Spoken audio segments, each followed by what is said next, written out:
Bentar ini. Masih ada juga.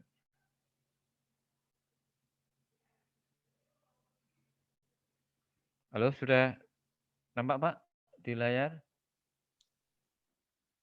Belum, Pak.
Mohon ditunggu ya, Pak ya.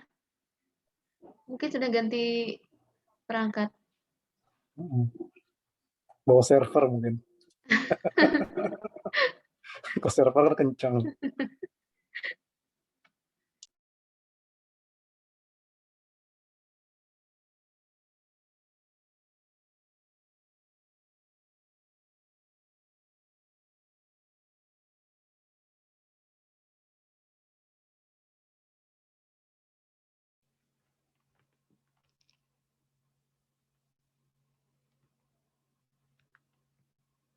Mohon maaf lah. Gangguan banyak sekali nih.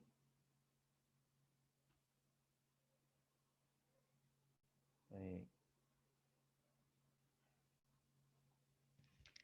Baik, Bapak yang saya hormati, mohon maaf ini kendalanya banyak sekali di tempat saya ini.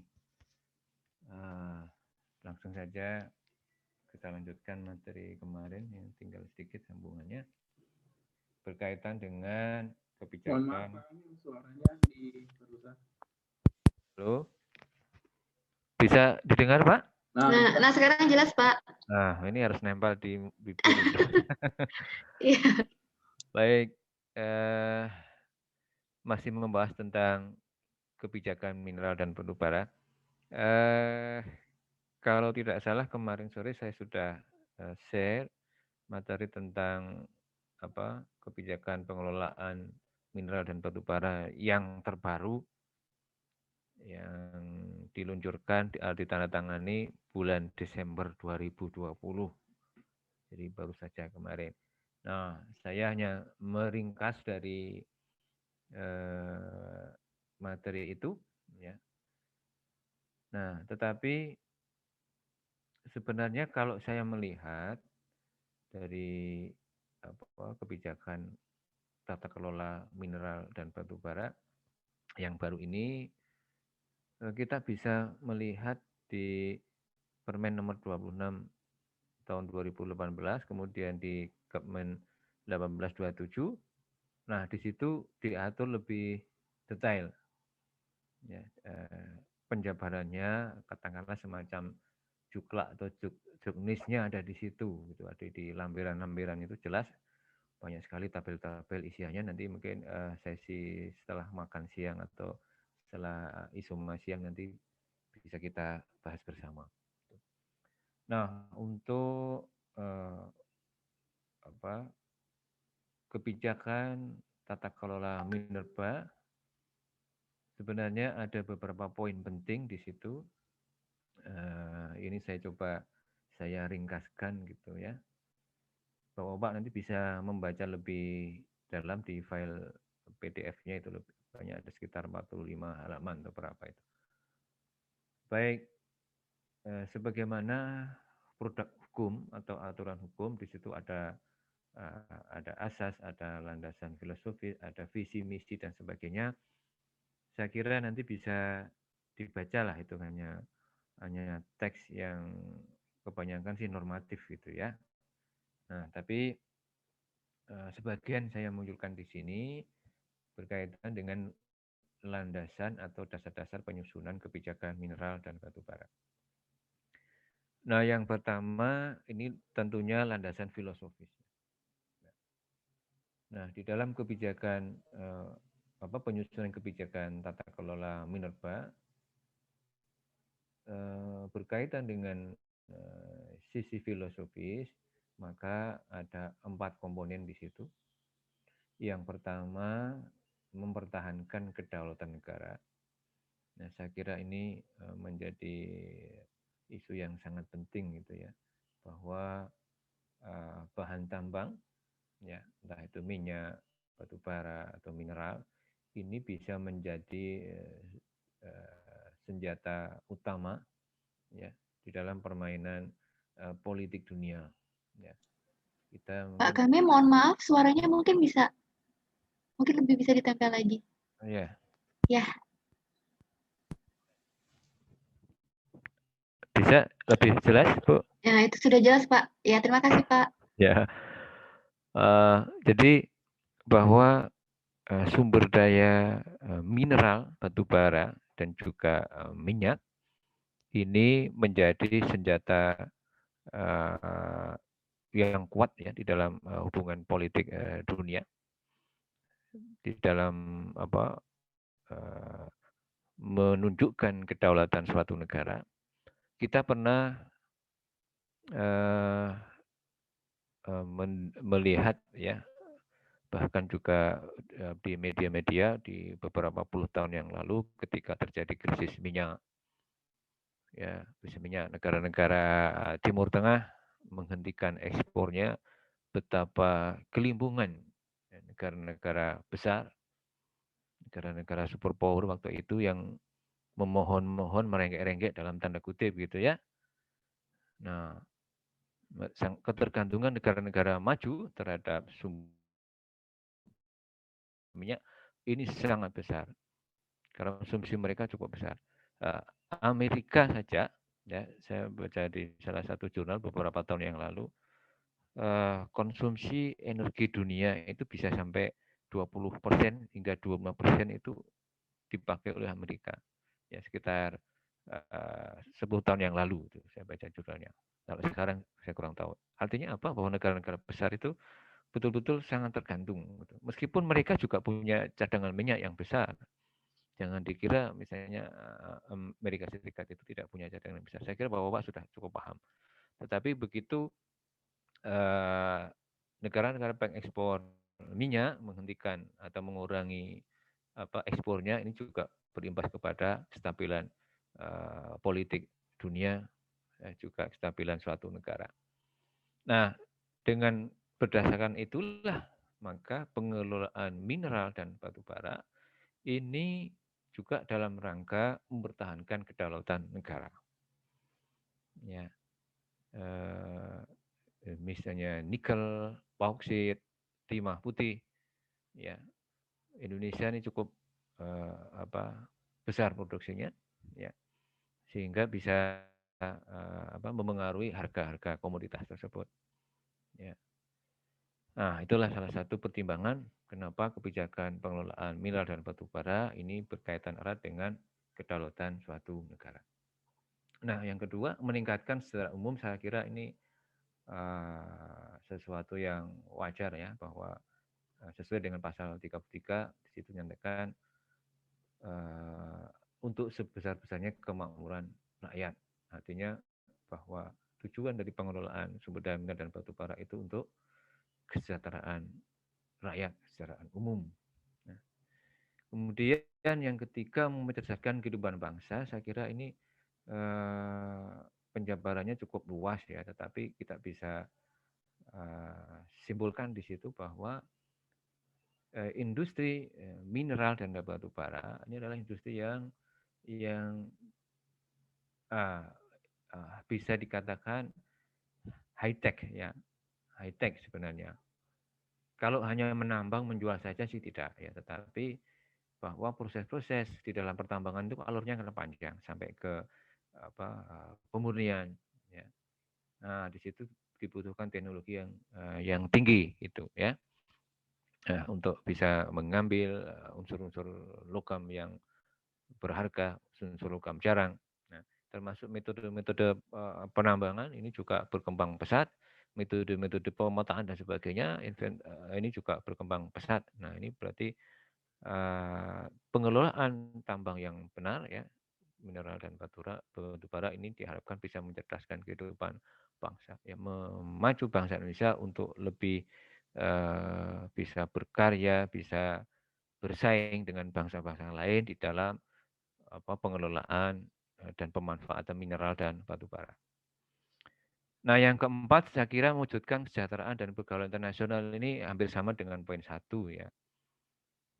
Kesetaraan dan pergaulan internasional ini hampir sama dengan poin 1. Intinya bahwa Indonesia ya dengan sumber daya alam mineral dan batu baranya itu bisa sejajar ya dengan bangsa-bangsa lain ya, dengan bahkan dengan negara-negara maju yang mereka kebetulan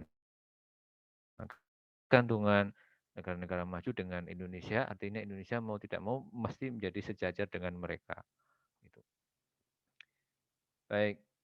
Nah, ada 3 komponen utama ya dalam kebijakan pengelolaan mineral dan batu bara yang baru tahun 2020 ya kemarin. Ya, intinya itu ada 3 sebenarnya. Ya. Yang pertama, upaya untuk inventarisasi ya, inventarisasi seluruh potensi mineral dan batu bara yang ada di Indonesia. Ini diinventarisasi ya. Bagaimana caranya, prosedurnya, siapa yang berwenang untuk itu, kemudian siapa saja yang bisa terlibat di situ, ada penjelasannya ya. Intinya inventarisasi. Kemudian setelah inventarisasi adalah pemanfaatan yang sebesar-besarnya, yang seoptimal mungkin, termasuk cadangan-cadangan atau juga sisa-sisa tambang ya, kemudian cadangan yang termarginalisasi dan lain sebagainya. Ya. Jadi inventarisasi, kemudian pemanfaatan yang seoptimal mungkin. Nah, yang terakhir adalah konservasi. Ya, bagaimana pengelolaan mineral dan batu bara ini bisa memberi manfaat yang sebesar-besarnya dengan resiko yang terhadap lingkungan yang sekecil mungkin. Ya, ini konservasi di situ ada konsepnya seperti itu. Jadi pemanfaatan sumber daya alam yang seoptimal mungkin. Ya, caranya bagaimana? Ada banyak sekali nanti di sana. Kemudian menghindari atau memperkecil risiko kerusakan lingkungan yang sekecil mungkin. Jadi ada 3 ini sebenarnya poinnya ya kalau kita lihat di kebijakan tata kelola mineral dan batu bara yang baru. Ya, inventarisasi, kemudian pemanfaatan dan konservasi. Nah, saya kira untuk tahap inventarisasi ini masih dilakukan terus ya. Jadi masih banyak daerah-daerah di Indonesia yang belum terrekod semua ya. Harapannya dalam waktu yang tidak lama ini bisa terlaksana semua sehingga bank data yang dipunyai oleh Kementerian SDM ini bisa memberikan layanan yang lebih baik ya kepada masyarakat, pada investor untuk mengambil data-data yang diperlukan dalam penyelenggaraan untuk dalam rangka penambangan mineral dan batu bara.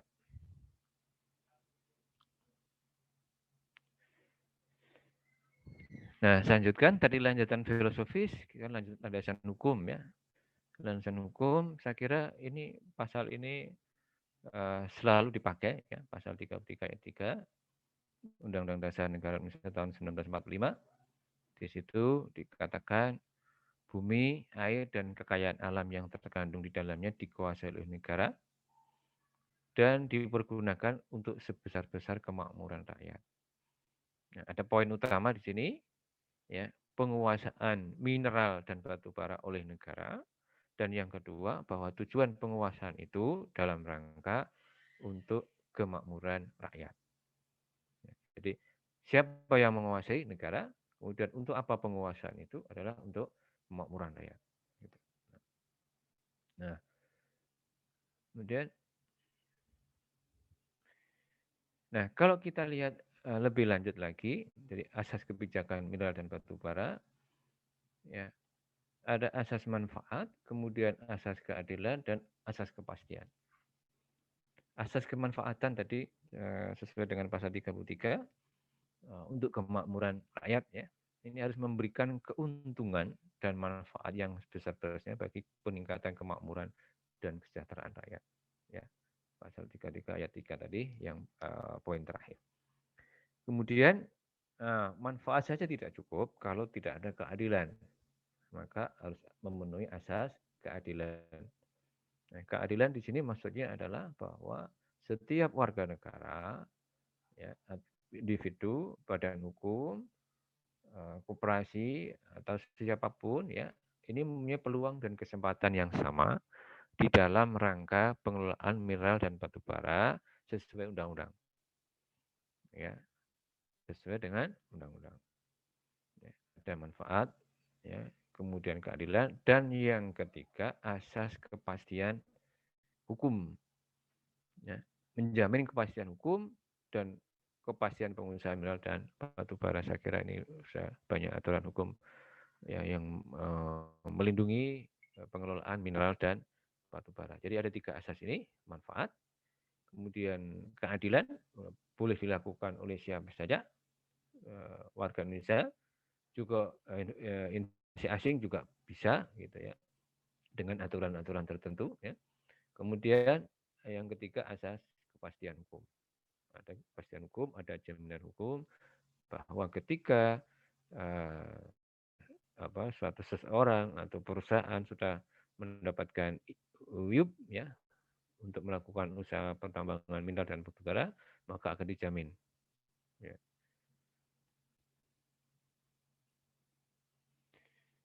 Nah, jadi dari 3 poin tadi yang berkaitan dengan kebijakan tata kelola mineral dan batu bara, inventarisasi, pemanfaatan, dan terakhir konservasi. Secara singkat saya ringkaskan ya dari kebijakan tersebut. Apa sih inventarisasi? Saya kira Bapak sudah cukup paham ya. Ini merupakan bagian dari suatu proses yang paling awal ya di dalam pengelolaan mineral dan batu bara. Ya, tanpa inventarisasi maka ada yang cacat di situ. Ya. Diinventarisasi dulu supaya tahu seberapa banyak potensi mineral dan batu bara yang kita punya. Nah, informasi sangat penting dan alhamdulillah pemerintah kita sudah memfasilitasi lewat Kementerian SDM. Di situ ada bank data yang bisa diakses. Nah, dalam inventarisasi ini kan namanya paling awal ya. Maka kegiatan eksplorasi ini menjadi kegiatan yang paling penting dan utama. Ya. Karena dari eksplorasi itu bisa ditemukan, kemudian dikuantifikasi dari sumber daya hingga menjadi cadangan.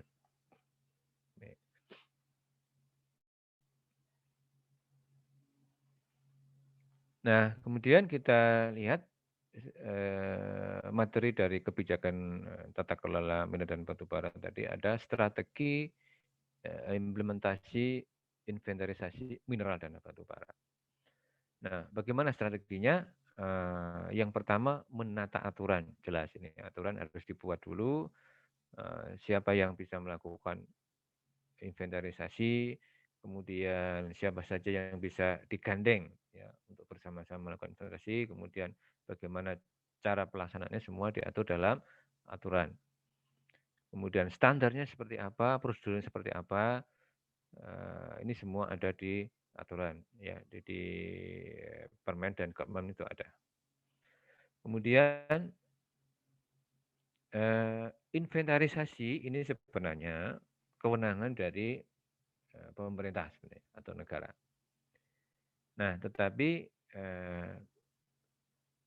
bisa dikerjakan ya suatu lembaga ya lembaga atau lembaga terkait baik itu lembaga pemerintah sendiri, lembaga BUMN juga bisa atau pihak akademisi juga bisa, juga pihak swasta. Ya, tentunya semua di bawah atau kontrol oleh pemerintah.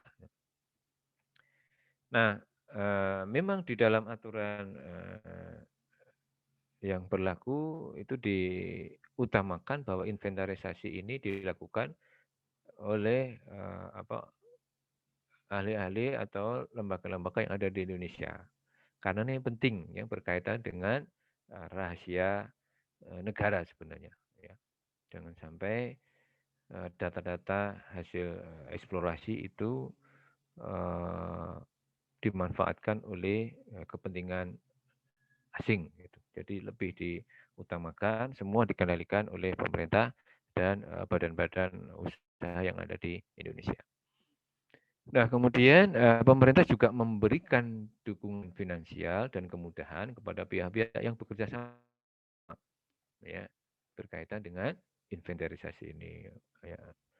Ada dana-dana atau anggaran yang disediakan untuk inventarisasi. Ya. Dari Badan Geologi juga ada, dari Kementerian SDM juga ada. Gitu.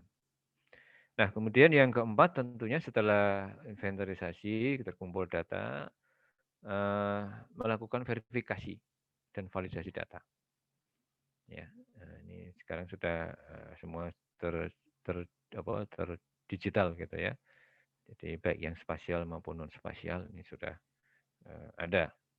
Kemudian mengembangkan dan menyiapkan tenaga ahli yang memiliki kompetensi nasional dan juga internasional ya, dalam rangka inventarisasi. Saya kira ini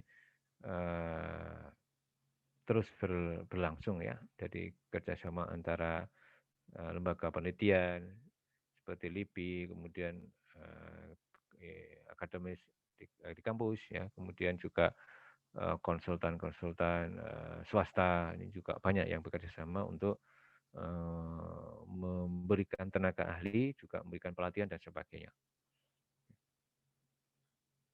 Nah, kemudian juga sarana dan prasarana terkait bank data ini sudah disediakan. Ya. Ini semua inventarisasi, data inventarisasi ini ada di bank data, jadi bisa diakses ya dengan izin atau syarat-syarat tertentu bisa. Nah, yang kedua ya, inventarisasi tadi sudah, sekarang pengelolaan dan pemanfaatan mineral dan batu bara. Nah, bagaimana sih arah pengelolaan mineral dan batu bara ya, di Indonesia? Baik, kita ringkaskan di sini. Yang pertama, bahwa tujuan dari kegiatan pertambangan di Indonesia ini di dalam tata kelola tersebut adalah menjamin bahwa sumber daya mineral dan batu bara ini dikelola secara adil, ya, adil, transparan, akuntabel, dan berkelanjutan. Adil itu berarti siapa saja bisa mengusahakan sepanjang mempunyai kemampuan dan memenuhi persyaratan.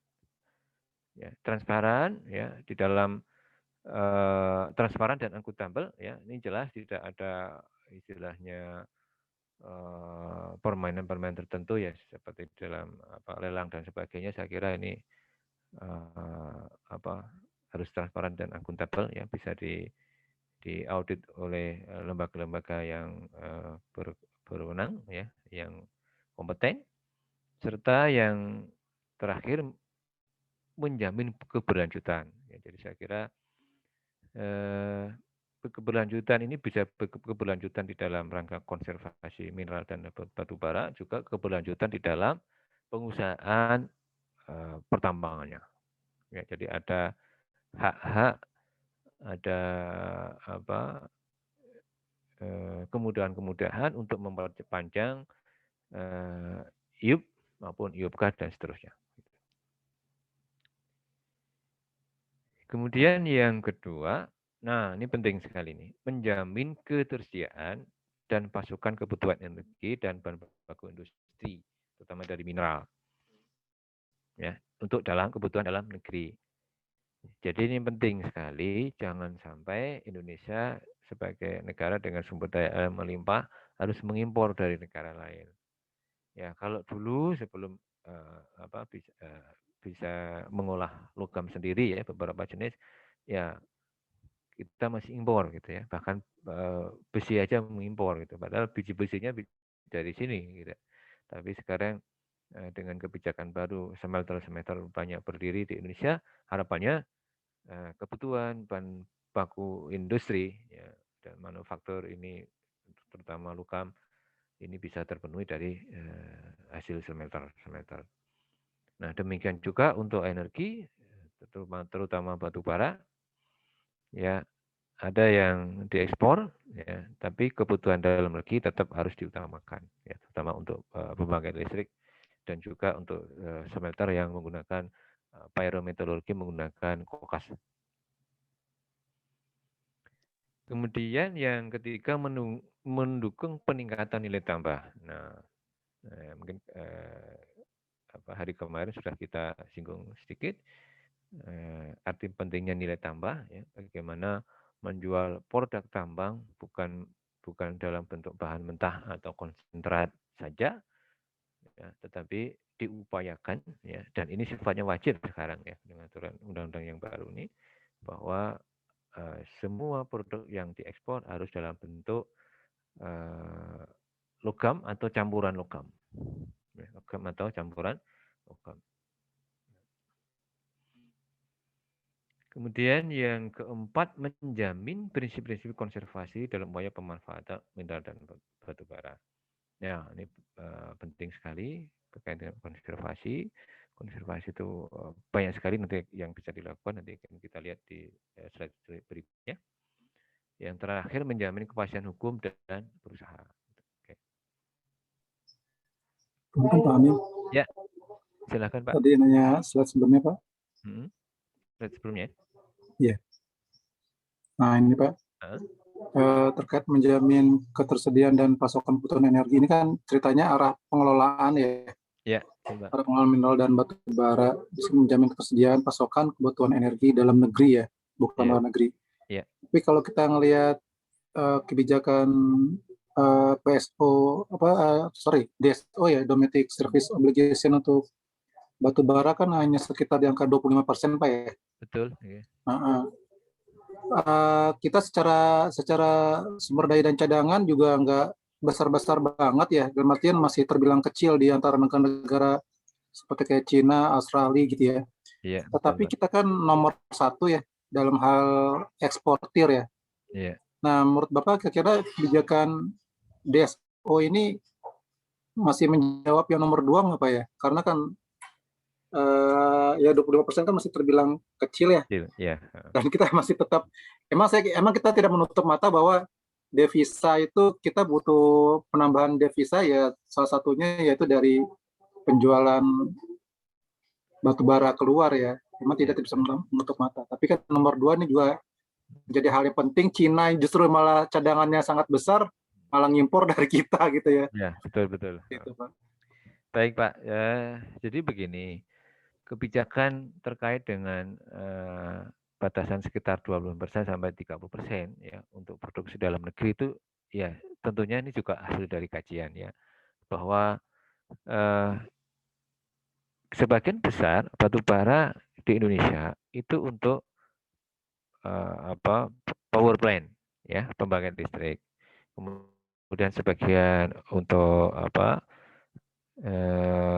industri semen misalnya, semen, dan juga sebagian kecil untuk peleburan. Ya. Nah, masalahnya adalah bahwa batu bara kita itu kalau dilihat dari kelasnya ini sebagian besar lignit dan subbituminous. Nah, sehingga jenis batu bara ini memang paling cocok hanya untuk lebih cocok ya untuk yang power plant saja. Ya, sama untuk ini untuk semen lah ya, untuk kalsinasi semen. Nah, untuk kalsinasi di situ. Nah, sehingga dari hasil kajian tersebut sebenarnya sekitar 25 sampai 30% produk nasional untuk batu bara itu sudah mencukupi kebutuhan dalam negeri. Ya, nah, ini tapi untuk nilai 25 sampai 30% itu hanya rentang sekian tahun. Saya kurang tahu ini ya, kajian ini sampai artinya batasan ini sampai berapa tahun ke depan. Nah, untuk yang peleburan ya, untuk peleburan ya. Nah, peleburan itu kan ada yang menggunakan listrik, ada yang menggunakan kokas gitu kan. Nah, ini juga apakah batu bara Indonesia yang berkualitas kalori tinggi bisa menjadi kokas ini jumlah cadangannya memenuhi atau tidak? Barangkali kalau tidak juga malah bisa impor gitu ya. Nah, sehingga memang nampaknya ke depan beberapa tahun ke depan ini masih sebagian besar memang untuk ekspor ya. Jadi saya kira nggak ada masalah berkaitan dengan penghasilan devisa tadi gitu Pak. Ya. Ya kita emang kebutuhannya tidak terlalu besar ya untuk Indonesia, tetapi itu yang harus diutamakan. Jangan sampai intinya ya Indonesia mengimpor kan begitu. Beda dengan di Cina. Di Cina masyarakat di sana ya sebagian besar menggunakan batu bara untuk kegiatan energi sehari-hari. Ya, untuk memasak, bahkan juga untuk pemanas di Cina bagian utara. Mereka menggunakan batu bara, sehingga produksinya besar dan sebagian besar untuk kebutuhan dalam negeri itu di Cina. Karena masyarakat di sana sudah terbiasa dengan briket kan begitu. Nah, kalau di kita kan nggak biasa dengan briket, lebih suka minyak gitu atau gas gitu ya. Nah, sehingga kebutuhan untuk dalam negeri tidak sebanyak untuk ekspor. Tetapi itu harus diutamakan. Nah, karena jumlahnya sedikit, jadi saya kira nggak masalah gitu. Kecuali kalau jumlahnya banyak, mungkin di atas 70% gitu. Untuk kebutuhan dalam negeri, artinya yang diekspor kan sangat sedikit. Sehingga potensi untuk mendapatkan devisa menjadi lebih rendah dari sektor batu bara. Ya, saya kira begitu, Pak. Ya, justru itu, Pak, emang. Cuman tadi saya menyambung ke nomor 2 itu, justru emang tujuannya memang untuk ngerem juga ya, ngerem lumayan rem pakem ya. Mungkin rem kaki, rem tangan juga kali ya untuk ekspor itu. Karena memang bahkan di RUPTL itu sampai 10 tahun ke depan ya 50 sampai 60% itu produksi listrik itu berasal dari batu bara ya. Batu bara. Selama kita nggak pakai nuklir ya, batu bara tetap nomor 1 dan kondisinya nah ini kebetulan saat ini kalau ngelihat dari HBA tuh harga batu bara acuan di Minerba itu sekarang udah lebih dari 80 US dollar nih. Udah mulai nanjak lagi nih. Kemarin sempat ngedrop di 50, sekarang naik lagi ke 80. Nanti kecenderungannya tuh malah agak susah supplier tuh untuk agak pelit supplier itu untuk nyuplai ke PLTU, Pak. Iya. Alhamdulillah kalau karena ada BUMN tambang PTBA ya masih kita bisa saling bantu. Tapi itu kalau PLTU-nya dekat tambangnya PTBA, kalau jauh wassalam, Pak. Apalagi kondisi seperti sekarang kayak lagi musim-musim seperti ini, kemudian hujan di Kalimantan, akhirnya mepet kan. Makanya kemarin muncul isu tentang blackout di Jawa itu kan karena kekurangan batu bara. Iya, betul Pak. Iya. Ya, saya sebenarnya kalau dilihat dari kualitas batu bara Indonesia itu menguntungkan untuk PLTU gitu ya, karena memang lebih cocok untuk PLTU. Artinya pastilah ada stok batu bara untuk PLTU, karena kalau kualitas lignit ini juga dijual juga agak murah gitu dibanding yang kualitas lain. Lignit kan melimpah sekali di Indonesia. Jadi saya kira untuk ke depan untuk power plant yang PLTU ini saya kira masih tercukupi lah. Kalau lignit banyak gitu, Pak. Saya kira begitu. Oke. Ya, Pak. Terima kasih. Ya, baik.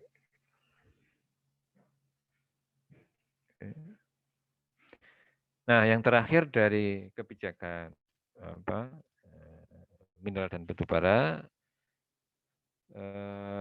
yang ketiga dan konservasi, ya, konservasi mineral dan batu bara.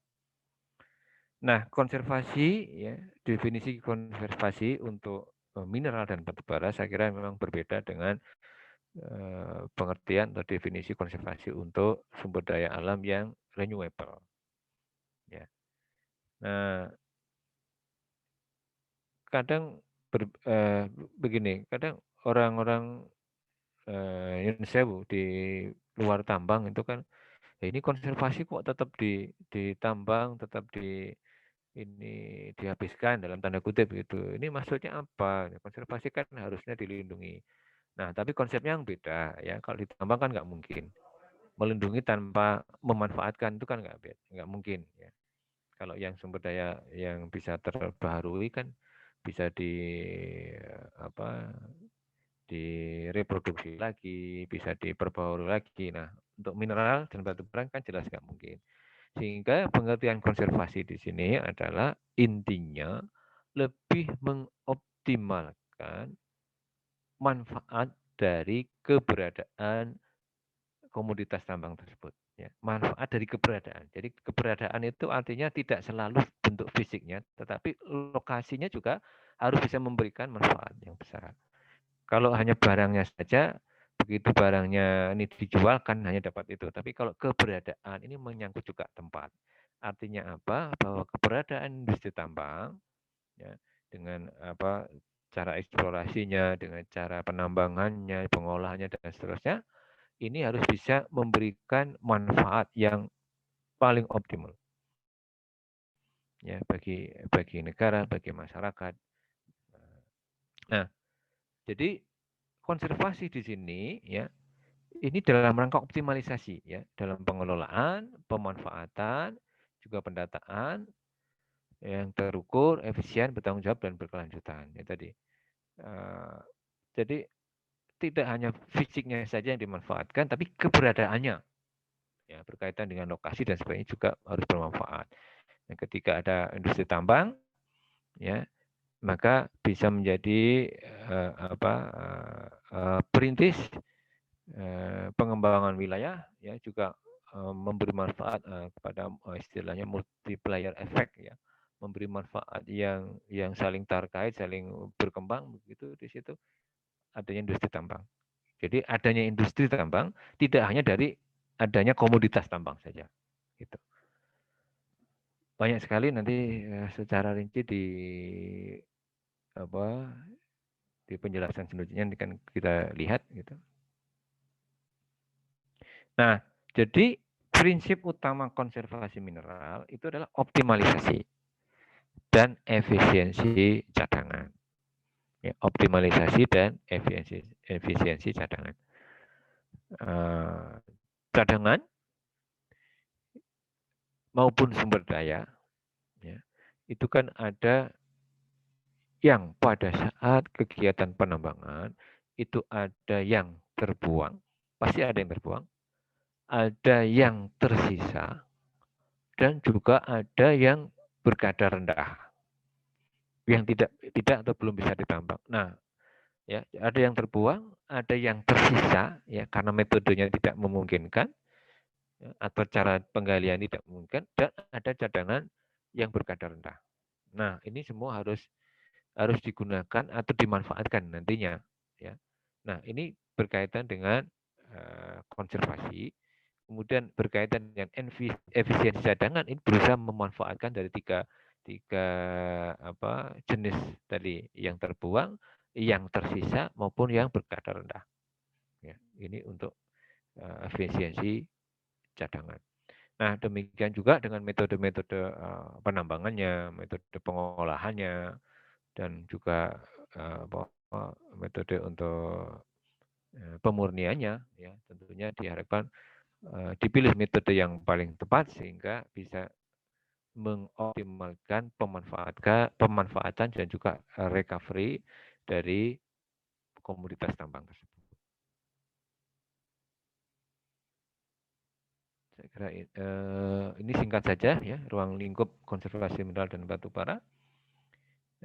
Bagaimana merencanakan dan sekaligus melaksanakan recovery penambangan. Recovery kalau boleh saya artikan sebagai perolehan ya, perolehan penambangan yang paling optimal, kemudian juga perolehan pengolahan yang paling optimal.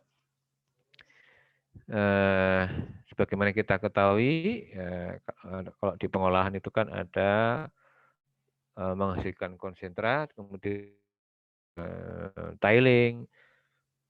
Di tiling ini juga seringkali masih terdapat mineral-mineral berharga, ya, sehingga tidak harus dibuang, ya. Kalau memungkinkan tidak harus dibuang, tetapi ditimbun, ya, di suatu tempat yang barangkali suatu saat ini bisa dimanfaatkan kembali, ya. Ya, mungkin saat ini kadarnya masih jauh di bawah cut off grade, tetapi mungkin saja suatu saat itu bisa ditambang lagi. Nah, ini adalah bagian dari konservasi itu, ya. Jadi tidak membuang tiling sembarangan intinya. Kalau sembarangan ini juga di samping pemborosan sumber daya, juga efek ke lingkungan juga menjadi lebih tinggi. Ya. Nah, jadi recovery penambangan dan pengolahan, recovery penambangan ini diupayakan menggunakan metode-metode yang lebih efisien, ya, kemudian mempunyai kemampuan ekstraksi atau eksploitasi yang lebih bagus. Ya. Misalnya begini, di batu bara, kalau kita lihat ketika stripping rasionya sudah tidak ekonomis lagi, ya, artinya perbandingan antara volume overburden yang harus dipindahkan ini tidak sebanding dengan perolehan batu bara, maka bisa digantikan dengan metode lain. Ya, biasanya bisa misalnya semula menggunakan kombinasi alat muat alat angkut, ya, ekskavator, beku dengan truk atau BWE misalnya yang besar. Nah, bisa digantikan dengan misalnya auger mining. Ya, auger mining. Jadi untuk sim batu bara di high wall, ya, di high wall ini kalau ditambang jelas stripping rasionya membesar, tidak ekonomis lagi, maka bisa digantikan metode penambangan yang lain, misalnya dengan high wall. Jadi seperti auger gitu ya, auger besar dimasukkan masuk ke dalam sim batu bara. Saya kira Bapak-bapak mungkin pernah melihat ya. Nah, kemudian bagaimana kalau daerah-daerah antara dua IUP misalnya, atau antara dua PKP 2B, ya. Ini kan biasanya ada buffer zone itu, zona penyangga ya, atau zona yang jelas tidak bisa ditambang karena berhimpitan. Kenapa tidak bisa ditambang? Suatu pit itu kan mesti ada kemiringan lereng, kemiringan jenjang dan harus aman. Sehingga batas antara kedua IUP ini kan nggak bisa ditambang. Nah, sekarang sudah ada aturan-aturan jelas bagaimana menambang ya daerah batas ini, ya daerah batas ini supaya bisa diambil batu baranya misalnya. Nah, ini sudah ada aturan di Kemen, itu sudah ada bagaimana cara menambang dan aturannya untuk daerah batas antara dua pemilik yang berbeda. Nah, kalau tidak ditambang kan sayang nih, gitu. Nah, itu adalah bagian dari recovery untuk penambangan. Pengolahan juga begitu ya, pemilihan teknologi yang tepat. Ya, ada di situ di pengolahan itu ada mungkin yang di Skovindo biasa nge-lab ini sudah biasa ada yang namanya derajat liberasi, ya derajat liberasi atau apa pembebasan ya, liberal itu kan bebas. Nah, jadi setiap mineral itu punya ukuran kristal tertentu. Nah, ini pada saat direduksi atau sampai ukuran halus begitu, ini diharapkan sampai ukuran kristal mineral tersebut atau ukuran butir mineral tersebut, sehingga dia akan terbebas dari geng atau pengotornya. Nah, kemampuan alat pengolahan itu berbeda-beda, ya. Alat-alat konsentrasi itu berbeda-beda. Misalnya yang paling sederhana ada Swiss Spock, ada jig, ada Hambre spiral, ada shaking table, flotasi dan sebagainya. Nah, ini tidak asal. Jadi para ahli tambang khususnya di pengolahan ini harus mendesain dan memilih metode yang tepat di dalam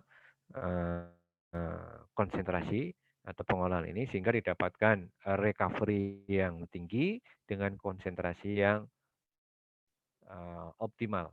Gitu.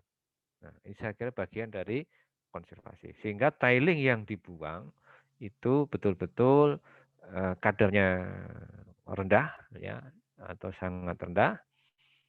Kemudian pengotor-pengotornya juga bisa dimanfaatkan untuk kebutuhan yang lain. Nah, konservasi yang ketiga ini pemanfaatan cadangan marginal serta deposit-deposit yang marginal, ya. Yang sebelumnya tidak dilihat, tidak dilirik. Nah, ini juga perlu diinventarisasi. Ya. Siapa tahu ya suatu saat bisa dimanfaatkan atau ditambang. Nah, kalau di lokasi tambang, ya ini sudah sesuatu yang biasa ya. Memanfaatkan cadangan kadar rendah ini nanti dilakukan mixing and blending. Ya, nah, di situ ada hitungan cut off grade ya, kadar terendah rata-rata. Nah, sepanjang kadar tinggi ini dicampur dengan yang kadar rendah, sepanjang tidak kurang dari cut off grade itu akan ditambang. Jadi tidak hanya mengambil kadar tinggi saja. Saya kira seperti itu caranya. Ya. Kalau hanya kadar tinggi saja nanti cemplong-cemplong itu apa? Spot-spot gitu nambangnya. Tapi ini tidak, ambil semua, jadi dihitung ya, dihitung dengan kadar tinggi, kadar rendah, dicampur, di blending. Nah, harus di atas cut off grade. Nah, dengan mencampur kadar tinggi dan kadar rendah itu artinya memanfaatkan cadangan yang marginal, cadangan yang berkadar rendah atau yang sebelumnya tidak menarik, tidak digubris gitu ya, tetapi bisa dimanfaatkan, dicampur dengan kadar tinggi. Sama juga batu bara begitu. Batu bara dari pit yang kalorinya tinggi, ada juga yang rendah. Nah, bisa dilakukan blending. Saya kira ini sesuatu yang sudah biasa dan tetap harus dilaksanakan gitu, dalam rangka konservasi. Nah, betul, nanti kualitas rendah dengan kualitas tinggi dilakukan blending ya. Batu bara. Kemudian pengelolaan dan pemanfaatan biji kadar rendah dan mineralisasi kadar rendah. Ya, ini saya kira hampir poin 345 ini hampir sama, tapi lebih spesifik. Ini ada batu bara, ada biji, begitu ya. Kemudian yang keenam, pemanfaatkan mineral ikutan, termasuk mineral strategis dan logam jarang. Nah, ini yang sangat menarik. penggunaan logam jarang saat ini memang sangat pesat, ya. Negara-negara maju sementara ini mendominasi penggunaan logam-logam jarang ini untuk teknologi-teknologi yang cerdas, teknologi tinggi maupun teknologi-teknologi militer. Nah, untuk itulah kebijakan pengelolaan mineral dan batu bara yang baru bahwa untuk logam jarang ini, ya, yang selama ini banyak terbuang di dalam tailing, ya, maka harus dikelola dengan baik. Ya. Ada juga yang terikut bersama konsentrat, maka ini juga harus dihitung di dalam penjualan konsentrat tersebut. Karena apa? Di dalam metalurgi, baik di biru maupun di hidro, di situ setiap ada pengosor ada penalti gitu. Nah, begitu juga kalau ada mineral berharga di situ, tentunya ada reduksi biaya, ya kan. Ya, di satu sisi ada penalti, yang kedua ada reduksi cost-nya. Nah, kemudian yang ketujuh, ya, dalam rangka konservasi ini, yaitu pendataan cadangan mineral dan juga batu bara yang tidak tertambang. Ya, yang tidak tertambang ini tetap harus didata.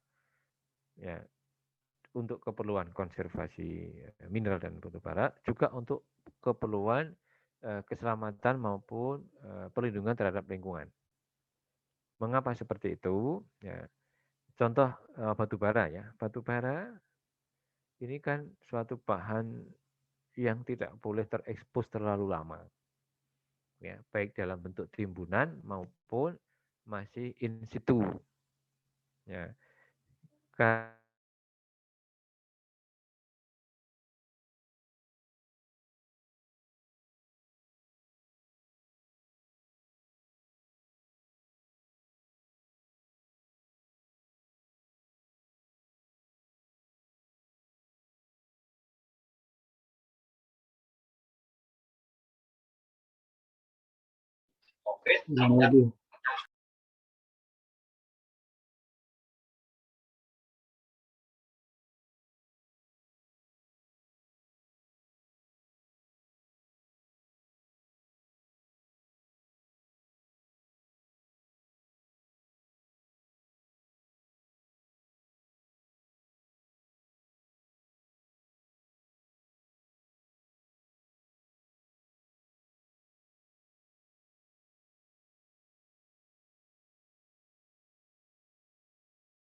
Pak Kamim?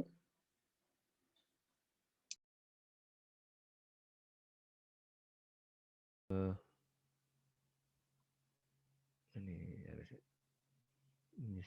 harusnya bukan ini. Bentar, saya lagi. 1, 2, 3. Sedikit lagi. Sudah terlihat ya?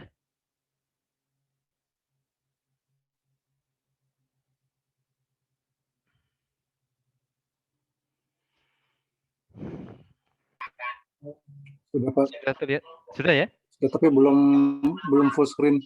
Ya, ini masih muter-muter ini. Ini. Apa ini?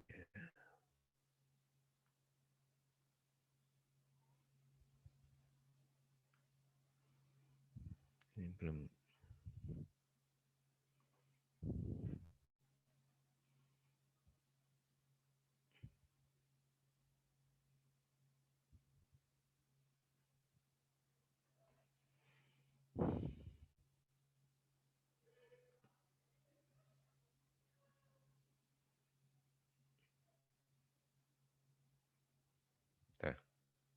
Balik lagi.